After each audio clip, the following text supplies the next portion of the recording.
과학톡 최명입니다. 우리가 사는 지구의 원주민은 누굴까요? 지구의 나이는 약 45억 년 정도라고 알려져 있는데요.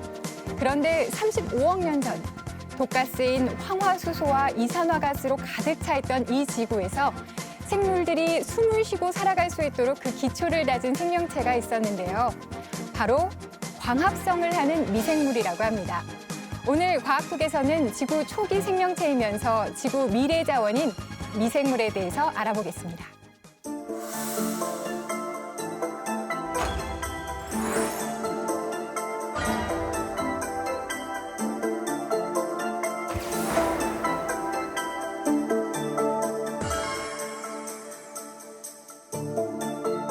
지구의 주인이 그렇게 수없이 많고 굉장히 많이 존재하는 미생물이 주인공이 아닌가 저는 생각합니다.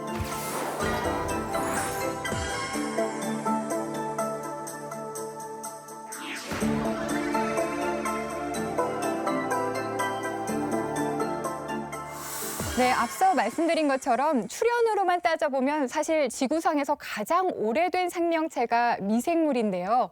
눈에 잘 보이지 않는 이 미생물이 얼마나 작은 건지, 그리고 또 우리 주변에 얼마나 많이 퍼져 있는 건지가 좀 궁금합니다. 예, 미생물은 사람이 맨눈으로 볼 수 없을 정도로 아주 작은 생물입니다.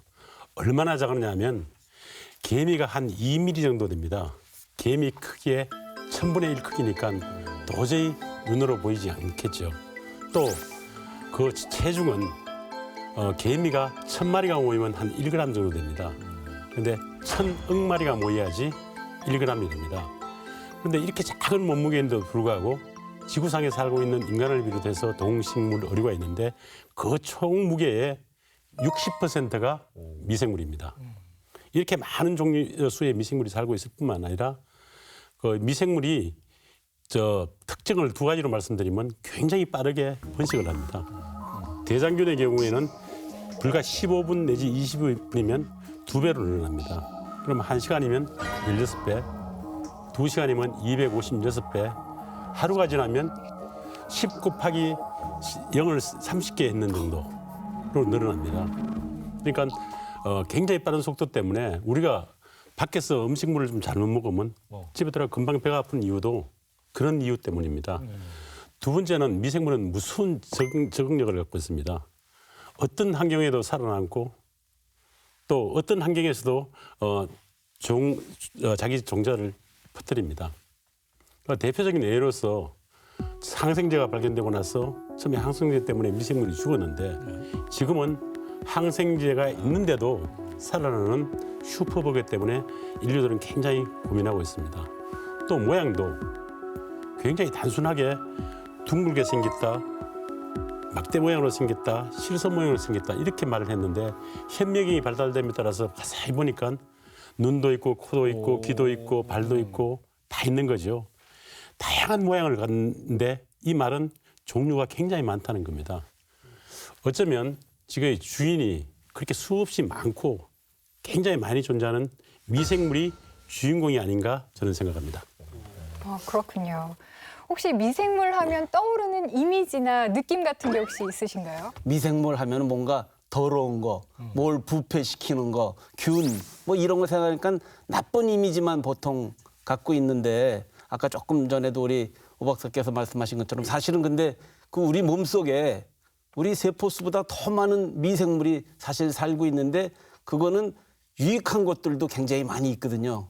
그래서 이제 그런 것들이 있어야 우리가 면역도 되고 이렇게 해서 살 수가 있는데 금방 얘기한 것처럼 뭐 잘못된 무슨 대장균 이런 게 들어오면은 그 우리 면역균이 아니라 오히려 병을 일으키는 그런 것도 있기 때문에 그러나 일반적으로는 뭐 미생물 하면 우리는 뭔가 좀 더러운 거, 뭘 썩히는 곰팡이, 뭐 바이러스 이런 것만 생각하니까 사람들한테는 나쁜 인식이 많이 있지 않나 이렇게 생각이 됩니다. 저는 그렇게 생각합니다.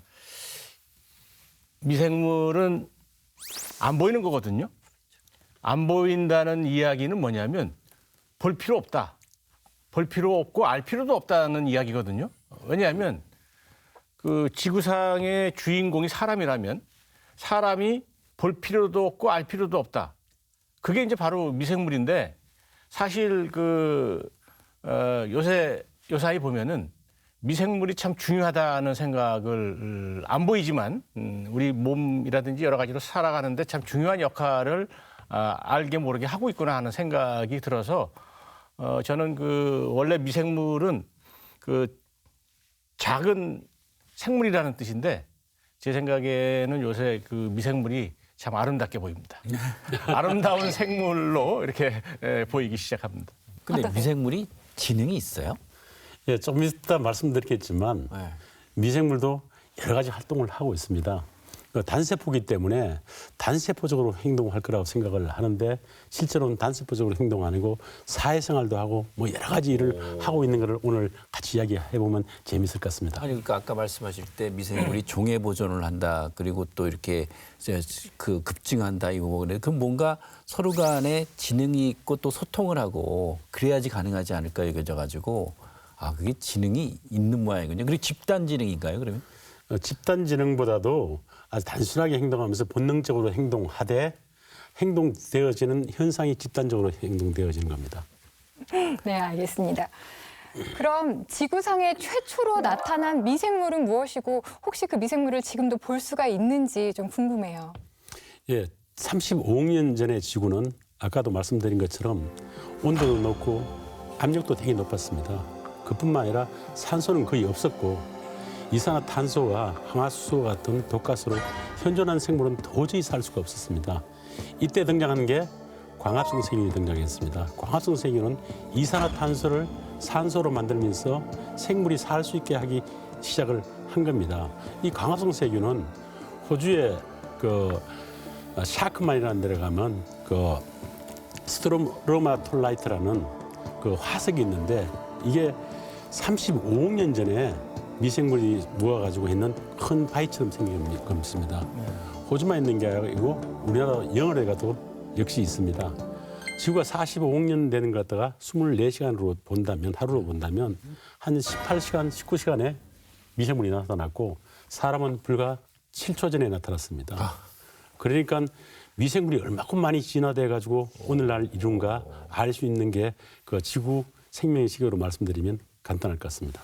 아니 그래도 그 지금 금방 말씀하신 대로 35억 년 전에 지구가 굉장히 뜨겁고 독가스가 다 차 있던 그런 환경에서 광합성균이 이제 생기기 시작했다 그러는데 지금도 광합성을 하고 있잖아요, 식물이. 그러니까 그 균이 그 종자가 아직도 살아 있어서 그대로 그게 있는 건지 또는 지금은 이제 환경이 바뀌었으니까 다른 종류의 그 미생물인지. 광합성하는 미생물이 그때 있던 미생물이 지금도 살아 있습니다.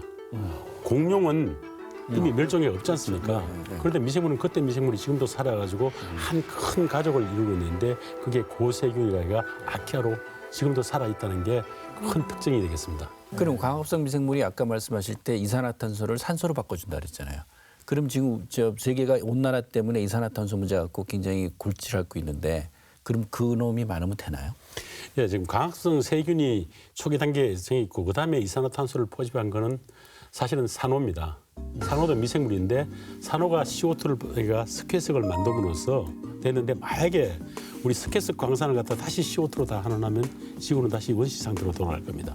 그러니까 단지 광합성 세균이 시작을 한 거고 그 이후에 다른 미생물, 다른 생물들이 많이 나가 CO2를 같이 포집한 게 되겠습니다. 아, 그럼. 혼자 한 게 아니고 그 같은 그 미생물들이 도와가지고 이제 결론적으로 산소를 만들어냈군요. 예, 예.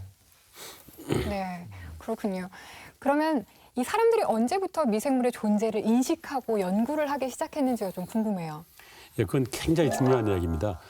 미생물이 35억 년 됐는데 인간들은 미생물이 있는지도 몰랐습니다. 그 알게 되게 시작되는 게 현미경이 발견됩니다. 그래서 됐습니다. 현미경이 되니까 이제 미생물 모양을 본 거죠. 처음 현미경을 만든 사람이 아마 로버트 훅이라는 분이 시작을 했고 그분은 그냥 단지 물속에 이상한 그런 물질이 있다. 그런 정도로 했는데 이걸 체계적으로 만든 분이 레벤하프라는 네덜란드 분입니다. 이분은 270배짜리 현미경을 자기가 직접 만들어내고 그 현미경을 통해 가지고 물이라든지 오물이라든지 이런 데 있는 미생물의 모양을 전부 다 스케치해 가지고 영국 왕립협회에다가 보고를 하게 된 겁니다. 그리고 실제로 미생물을 이제 그 이후에 하게 된 거는 1800년대에 들어가서 시작됩니다. 유명한 두 분이 있는데 루이 파스테르라는 분을 잘 아실 겁니다. 프랑스 분인데 이분은 백조목 플라스크라가 가지 긴 플라스크에다가 미생물을 하나씩 분리해가 키워냈던 겁니다. 근데 이건 하나씩 분리하는 것도 굉장히 대단한 일이지만 당시의 과학자들은 미생물은 아마 자연 발생했을 거라 그랬는데 자연 발생했는 게 아니고 이게 대항할 수 있다는 걸 갖다가 보여준 겁니다. 그래서 이렇게 됨에 따라서 미생물이 당당하게 생물의 한 분야로 들어갔습니다. 물론 그전에도 미생물은 생물의 분야이지만 사람이 확인하기 시작한 게 그때부터였고 그 이후에 독일에 있는 그 의사인데 로베르트 코어라는 분입니다. 그분은 어떤 일을 했냐면 소가 갑자기 막 죽어갑니다. 왜 죽는지를 몰랐어요. 그런데 탄저 미생물이 얘가 탄저병에 걸려 죽는다는 거, 병이 일어나는 게 미생물에서 안다는 걸 처음 발견했고 비슷할 때 그분이 했는 게 정말 중요한데 그 당시 병으로 죽는 사람의 한 6분의 1이나 7분의 1이 결핵 때문에 죽었습니다. 결핵이 미생물에 된다는 걸 갖다가 발견한 내용이 되겠습니다. 그러다가 이제 1900년도로 넘어가는데 1900년도 가면 여러분 너무나 잘 아시는 그 알렉산더 플레밍이 됩니다. 여러분 푸른 곰팡이에서 페니실린 만든 건 다 알 건데 실제로 그게 지금부터 한 88년 전입니다. 그 이후에 미생물로부터 수많은 항생제, 수많은 항암제, 또 치료제를 만들어가 오늘날 바이오 산업이라든지 제약 산업의 기초가 되기 시작한 겁니다. 이후에도 미생물 가지고 중요한 일들은 많이 일어납니다. 유전자 조작이라든지 이런 게 일어나다가 1995년도에 일어나면 헤모필러스 인플루엔자라는 걸 갖다가 미생물을 완전히 유전체 분석을 합니다. 이게 세계 최초로 생물체 유전체를 분석한 게 시작이 되는 거고 그 이후에 2003년에 인간 유전체를 갖다가 분석할 수 있는 그런 힘을 만든 게 실제로 모든 건 미생물로부터 시작된다는 걸 말씀드리고 싶습니다. 그 좀 엉뚱한 얘기인데요. 미생물은 인간이라는 존재를 알까요? 미생물이 인간을 아는 게 아니고 미생물은 자기가 좋아하는 지역에 대해서는 알고 있습니다. 심지어 나중에 보면 미생물은 그림도 그리고 있습니다. 미생물이 움직이는 것을 따라가 막 하면 각 미생물에 따라서 그림을 움직이는데 그건 자기가 살아남기 위한 발부둥입니다. 살아남기 위해서 빨리 포획하기 위해서 우리가 손을 확 이렇게 덮치든지 뭐 이런 것들을 갖다 표현하기 때문에 어떻게 보면 단세포적으로 생명한다는 거는 자기 생존을 위해서 그 필요한 행동을 하는 거였고 그래서 생존을 위해서 사람이 필요하다면 사람한테 접근을 하는 거죠. 네, 알겠습니다. 네, 사실 이 미생물이라고 하면 사실은 방금 말씀하신 결핵처럼 좀 건강에 좋지 않은 병원균이 사실은 가장 먼저 떠오르거든요. 그런데 이 미생물이 사실은 좋은 미생물도 있다고 들었어요. 그래서 나쁜 미생물 그리고 좋은 미생물은 어떻게 구별하는 건지가 좀 궁금해요. 예, 미생물에 대해서 좀 더 자세히 설명하자면 미생물은 4가지 큰 특징이 있습니다. 첫 번째가 좋고 나쁜 겁니다. 사실 좋고 나쁜 거는 인간 입장에서 좋고 나쁜 거지 미생물 입장에서 좋고 나쁜 건 아닙니다. 우리가 뭐 병원균 나쁜 균이라 그러죠. 우리가 만약에 빵을 섞는 미생물 같으면 어떻게 생각합니까? 나쁘게 생각하시잖아요. 그런데 앞에서 좀 말씀드린 것처럼 만약 섞지 않는다면 지구는 어떻게 됐을까요? 동식물에 아마 섞지 않은 시체로 가득 차 있을 겁니다. 이 섞는 것 때문에 자연계가 순환이 생기고 순환이 생기면서 지구가 건강하게 유지할 수 있는 거죠. 두 번째 미생물의 가장 큰 특징은 아까도 말씀드렸지만 굉장히 오랜 역사의 얼굴을 갖고 있습니다.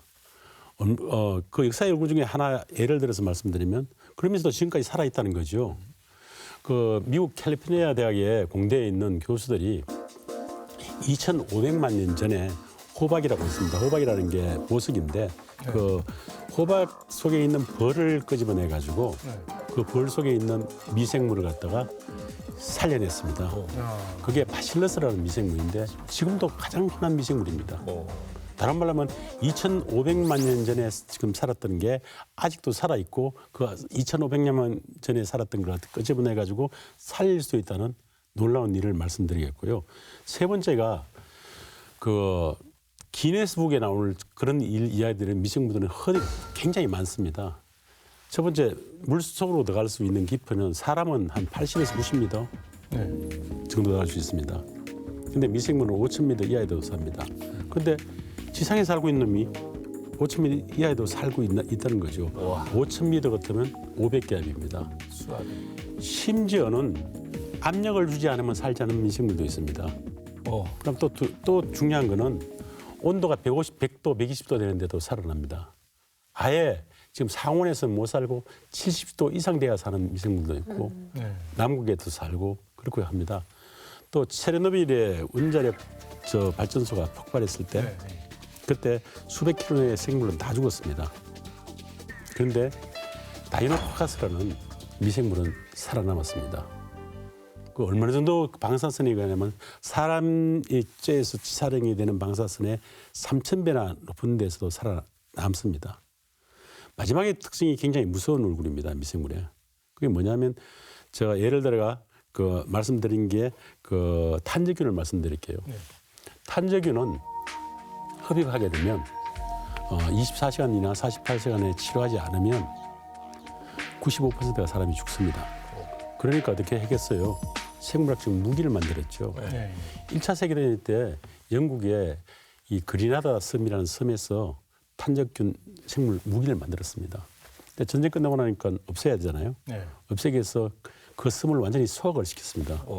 그런데 탄저균이 없어지지 않았습니다. 얼마큼 시간이 걸리냐면 60년 동안 노력해가지고 탄저균이 없앴습니다. 그러니까 지금 현재 미생물은 좋고 나쁜 것부터 해가 무서운 것까지 다 있습니다. 인간이 어떻게 활용하는가에 따라서 유익하게도 또는 해롭게도 말씀드릴 수 있는 게 미생물입니다. 제가 봐서는 가장 대표적인 인간에게 좋은 미생물이라는 게 유산균이겠죠. 유산균이니까 치즈, 요구르트, 특히 우리 한국인으로서 매일 먹는 김치, 그게 다 유산균 발효 식품 아니겠습니까? 그러니까 아마 그런 유산균을 그런 미생물을 우리가 좋은 미생물 이렇게 얘기를 하겠죠. 근데 아까 저 얘기하다 보니까 이제 미생물은 여러 가지 열악한 환경에서도 다 살아남는 게 있다 그러는데 그래서 이제 아마 생각이 좀 나는데 우리 우주 박사님도 계시지만 아니 그러면 화성 같은 데나 추운 데나 금성처럼 뜨거운 데나 이런 데도 생명체 우리 말하는 인간 같은 생명체는 아닌데도 미생물은 있는 겁니까? 없는 겁니까? 그런데. 예, 그 중요한 질문인데 남극에 1980년대 초반에 그 화성에서 나온 운석을 갖다가 발견하고 그 운석을 분석하다 보니까 미생물 모양하고 똑같은 게 발견됐습니다. 나사에서요. 그래서 두 가지 이야기를 했습니다. 우연히 생긴 거다. 그리고 또 우리 미생물학자는 미생물이다. 그랬는데 분석을 해봤습니다. 그 주위에 미생물 주위에 그걸 분석해 봤더니만 미생물이 살아가기 위해서 대사를 하는 대사중간산물을 발견하게 됩니다. 그래서 화성에서 생물이 살 수 있을 거다. 옛날에 살았을 거다. 이런 생각을 많이 할 수 있었고 또 나사에 또 실험을 했습니다. 어떤 실험을 우주선을 띄워 올려가 내려보낼 때 그 표면에다가 여러 가지 미생물을 발라가지고 보냈습니다. 근데 아까 말씀드린 다이노코카스는 살아 돌아옵니다. 그건 중요한 의미가 행성 간에 어떤 힘에 의해서 움직이면 미생물이 다른 행성으로도 이동할 수 있다고 생각하는 중요한 결과가 되었고 이런 결과에 대해서는 지금 현재 아직까지 그 먼 거리에서 살아남을 수 있을 거라든지 우주선이 있는데 살아남을 거라든지 여러 가지 의문이기 때문에 아직까지 마지막 결론을 내리고 있지 않지만 잠깐 우주에 갔다가 돌아올 수 있다는 것은 확인된 바 있습니다. 사실 미국에서 미국뿐만 아니라 이제 유럽하고 미국하고 같이 해서 목성에 그 타이탄이라는 그 달이 있어요. 거기는 지금 지구에서 관측을 해보면 얼음으로 둘러싸여 있는 그런 그 달이라고 해서 거기에 탐사선을 보내가지고 사실은 그 얼음 바다 밑으로 그 우주선을 보내가지고 거기서 사진까지 이제 찍은 적이 있어요. 근데 아직 그런 미생물을 발견했다는 그런 자료까지는 아직 없는데 어떻든 저는 그런 생각을 합니다. 화성에 과연 미생물이 있을 수 있을까? 미생물 자체만 가지고 존재할 수 있을까? 근데 미생물 자체만 가지고 존재할 수가 있습니까? 예, 지금 화성 같은 데 미생물이 있을 거라고 우리 미생물 학자들은 추정하는데요. 예. 그 이유가 지표면에서는 힘들겠지만 미생물 중에 산소가 없는 데서 저 생물도 미생물이 있습니다. 근데 그거는 황 같은 거를 이용해 가지고 에너지를 얻습니다. 그렇기 때문에 그 우주에 많은 황이라든지 이런 그런 물질들이 내부에 있으면 산소가 없어도 충분히 살 수 있기 때문에 지금 현재 화성에서 땅을 파가지고 하게 되면 미생물이 나올 가능성도 있다고 저희들은 생각합니다. 근데 그러면 미생물은요, 그 종으로서는 굉장히 수명이 오래 가는 것 같은데 개체는 수명이 얼마나 되나요? 예, 개체는 아까 말씀드린 것처럼 그 보통 미생물 개체에 따라 다르는데 대장균 같은 건 한 15분이면 그게 되는데 한 사이클을 이루는데 보통 뭐 10시간이나 20시간 그 정도는 살 수 있습니다. 그런데 사실 우리가 나이가 들면 사람들도 활력이 떨어지듯이 미생물도 굉장히 활력이 떨어져 있는 상태겠죠. 살아나는 거하고 활력 있게 사는 건 또 다른 그럼 이야기죠. 어쨌든 그런데 지금의 지구 생물의 60%를 차지하고 있다고 처음에 말씀하셨는데 그럼 그 짧은 시간에 살면서 계속적으로 이렇게 그 순환하면서 살아가는 건가요? 예, 지금 말씀드린 것처럼 1시간이면 16배로 늘어난다고 했는데 영양이 좋을 때입니다. 영양이 좋으면 미생물은 무지무지 빠른 속도로 번식하고 영양이 나쁘면 자기는 생명을 자기 유전자를 보호하면서 생명력만 보호하고 있다가 하기 때문에 그 환경에 따라서 미생물은 빨리 자라기도 하고 또 숨어서 그냥 자기 생명체만 보존하기도 하고 그렇기 때문에 일반적으로 그런 식으로 계속 풀어놨다면 지구 덩어리가 아마 미생물 덩어리가 됐을 겁니다. 그렇지 않은 이유는 영양이나 환경이 각각 다르기 때문에. 미생물이 미래 개척자라고 하는데 이게 어떤 의미인지가 좀 궁금합니다. 예, 미생물이 초기에 지구를 갖다가 현지로 살 수 있듯이 개척하듯이 여러 가지 방향에서 그런 개척자 역할을 했습니다. 가장 큰 게 우선 기본적인 개념이 산소가 있는 데만 생물이 산다고 생각했는데 미생물은 산소가 없는데도 산다는 것 갖다가 만들어냈습니다. 또 그 있는 게 두 번째 중요한 거는 미생물은 인류 역사와 굉장히 긴밀한 관계가 있습니다. 예를 들어 이스라엘 이야기를 드리겠습니다. 와이즈만이라는 분이 초대 대통령인데 이분이 뭘 했냐면 1차 세계대전 때 영국에서 폭약을 만들어야 되는데 이 폭약 만들 때 쓰는 아세톤이 없었습니다. 그런데 그걸 아세톤을 구할 수가 없기 때문에 어떻게 하냐 해가 와이즈만이 했는 게 아세톤을 갖다가 혐기성 미생물에서 생산하는 프로세스를 만들어 영국에 줬습니다. 그 덕분으로 영국은 팔레스타인 지역에 이스라엘이 건국하게 만들어 줬는 거죠. 그래서 미생물은 굉장히 사람과 관계되고 있고 그다음에 또 미생물의 가장 특징 중에 하나가 공학을 하기 때문에 공학, 미생물하고 공학 또 화학, 물리 이런 것들하고 융합됐습니다. 요 근래가 융합과학이 중요하다고 하지만 미생물은 이미 융합되어 가지고 있다는 것에 대해서 그것도 제가 봐서는 개척자적인 정신이 아닌가 생각합니다. 저 질문이 한 가지 있는데요. 네. 그러니까 미생물을 그 인류가 이제 알게 된 거는 상당히 늦게 알았지만 사실 미생물을 활용하기 시작한 거는 상당히 오래됐을 것 같아요. 예, 식품에서 자연적으로 발생되는 효모라는 것 가지고 술을 만드는 그게 처음 이루어졌습니다. 실제로 중국에 가면 그 후아주라 해가지고 원숭이가 술을 담아서 먹었다고 합니다. 그런 것처럼 미생물을 사용하겠다는 의지보다도 그 마지막으로 나온 게 술이기 때문에 했는 거지 그 당시 그게 미생물이 하는지는 몰랐었죠. 네, 그렇죠. 지금 하고 있는 김치라든지 메주도 또 마찬가지죠. 우리가 미생물을 접종하지 않았지 않습니까? 근데 자연스럽게 미생물이 접종돼 가지고 우리가 좋아하는 음식이 만들어졌고 미생물이 발견된 이후부터는 그게 뭔가를 보니까 그게 미생물이라는 걸 찾아내게 된 겁니다. 네, 그럼 지금 미생물 연구는 어디까지 왔고 또 어떻게 활용하고 있는지가 좀 궁금해요. 제약 산업이나 바이오텍 산업으로 굉장히 발전했는데 식품 산업은 제가 말씀드린 것처럼 뭐 이미 자연스럽게 되는 거고 그래서 실제 우리나라 김치뿐만 아니라 치즈도 마찬가지입니다. 세상에 치즈도 그 지역에 하다 보니까 푸른 곰팡이를 사용해야 되고 흰 곰팡이를 사용해야 되고 유산균을 사용해가 독특한 맛을 냅니다. 그래서 예를 하나 내가 푸른 곰팡이로 했는 게 고르곤졸라 피자라 해가지고 많이 먹고 있는데 그것도 특별하게 푸른 곰팡이를 했는 게 아니고 그걸 했는 게 맛있었기 때문에 지금은 이제 푸른 곰팡이로 접종을 하게 되는 거죠. 또 의학 쪽에는 이미 말씀드린 게 항생제, 항암제 등등 치료제뿐만 아니라 백신 이게 다 미생물입니다. 미국에서 실험을 했는데 어떤 실험을 했냐면 야인지하고 뚱뚱한지하고 이 두 지를 갖다가 장내에 있는 미생물을 바꿔 넣어봤습니다. 그랬더니만 뚱뚱한지는 야해지고 야해지는 뚱뚱해졌습니다. 그렇게 뚱뚱한지가 야해지는데 더 먹였습니다. 영양분을 더 줬지만 그래도 야해집니다. 이런 거와 같은 걸 갖다가 마이크로바이옴이라는데 미생물의 군집체라는 뜻입니다. 했는 걸 실험했는데 요즘은 심혈관이라든지 비만, 당뇨, 그다음에 염증, 그다음에 심지어 뇌에 있는 우울증까지도 관계된다 해가지고 미생물의 의학적인 분야는 새로 부각되고 있습니다. 그러면 제일 문제가 이차 문제에서 얼마큼 대량으로 생산해야 산업적으로 가능하지 않습니까? 그럼 어떻게 할 건가 여러분들 고민할 겁니다. 도대체 미생물은 굉장히 작은데 어떻게 대량으로 생산할 수 있냐? 보통 배지 1g에 미생물이 1억에서 10억 개 정도 만듭니다. 마약에 1kg면 1000억에서 1조 개 정도 될 겁니다.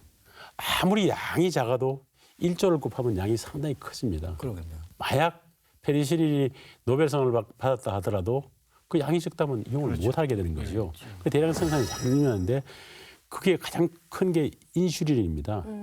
인슐린은 소의 치장이나 돼지의 췌장에서 얻었는데 당뇨병 환자한테 꼭 필요한 겁니다. 그렇죠.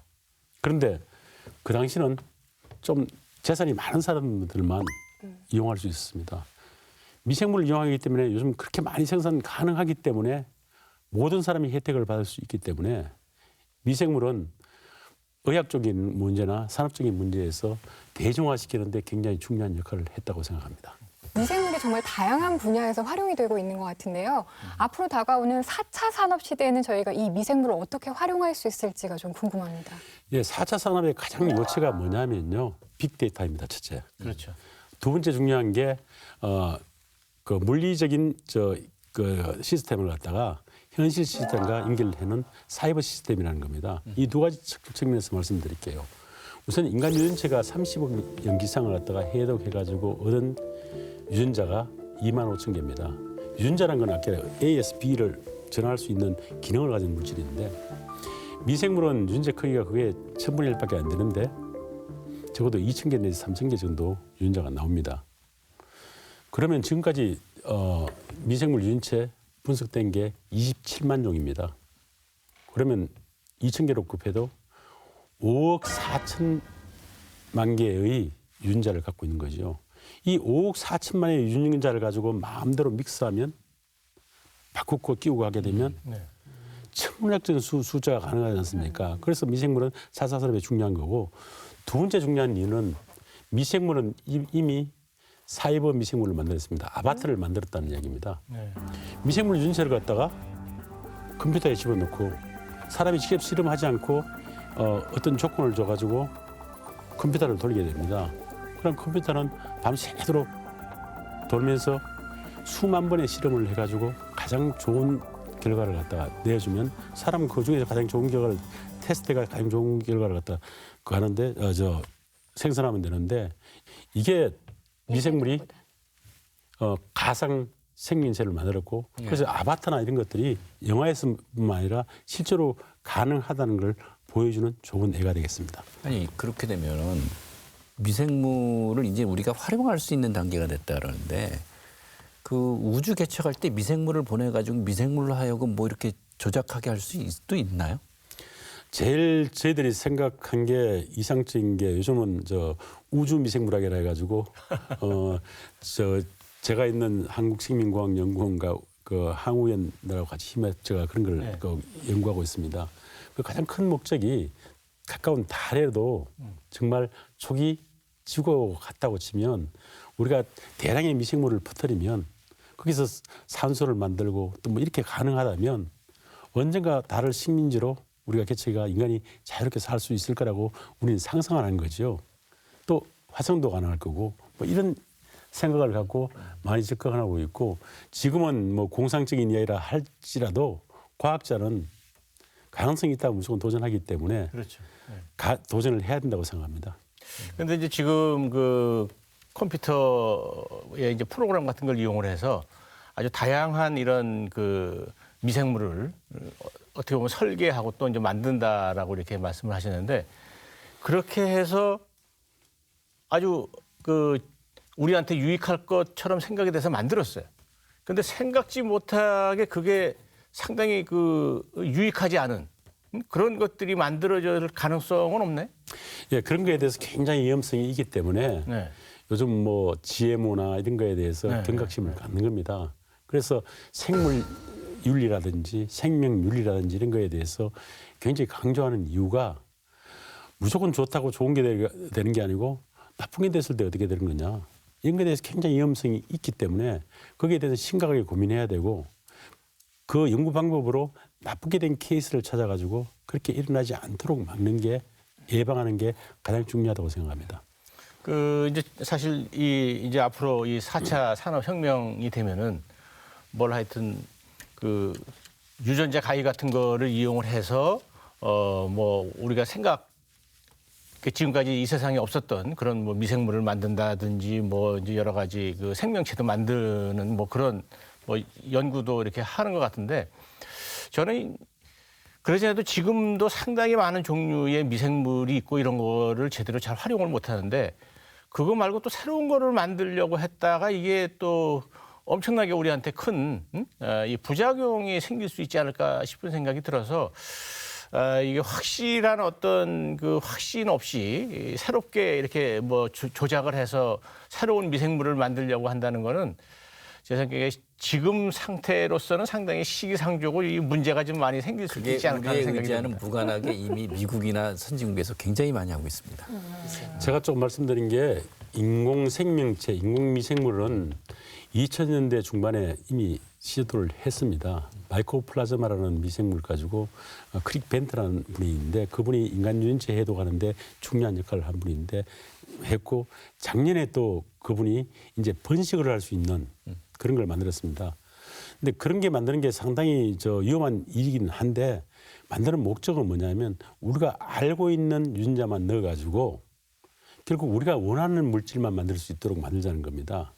그렇게 되면 보통 어떤 화학 반응이라든지 어떤 생물학적 반응도 바로 A에서 B로 가는 게 없습니다. A 가기 전에 A-B-C 여러 가지 루트가 있는데 그러면 경제적으로 굉장히 손해를 보기 때문에 A에서 B로 바로 갈 수 있는 시스템을 하면서 사람한테 해롭지 않다면 생산성을 무시 높일 수 있지 않습니까? 어느 분야나 마찬가지예요. 그래서 그런 쪽으로 생각해가지고 위험성이 있는 유전자를 집어넣지 않고 다 빼버리고 그런 역할만 할 수 있는 그런 세포 공장을 만들자는 게 그 목적입니다.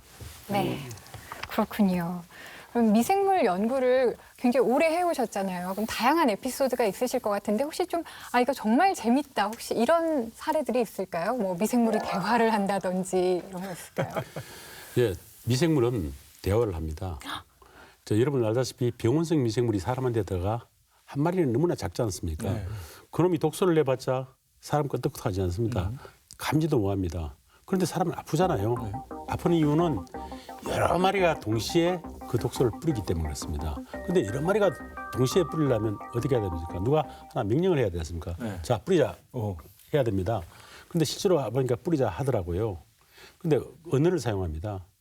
사람은 이제 말로 음파로 언어를 사용하는데 미생물은 화학 언어를 사용합니다.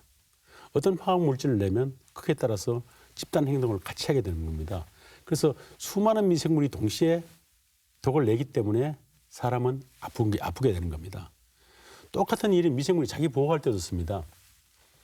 미생물이 이렇게 모여 사는데 항생제를 뿌리면 어떻게 될까요? 미생물이 이렇게 막 뭉칩니다. 뭉치고 밖에 있는 밖에 있는 미생물들은 전부 다 고분자를 만듭니다. 그 고분자를 만들면 항생제가 안으로 못 들어오게 만드는 거죠. 네, 향후 미생물 연구 과제는 무엇인지가 좀 궁금한데요. 예, 지금 현재 미생물은 1% 미만만 키울 수 있습니다. 그럼 99% 이상의 미생물이 아직 무언가도 모르고 있습니다. 우리가 인간이 필요로 하는 모든 물질이나 자원을 그 99%에서 얻을 수 있는 제 생각은 신천지라고 생각을 합니다. 지금 인간들은 굉장히 어려운 점이 많습니다.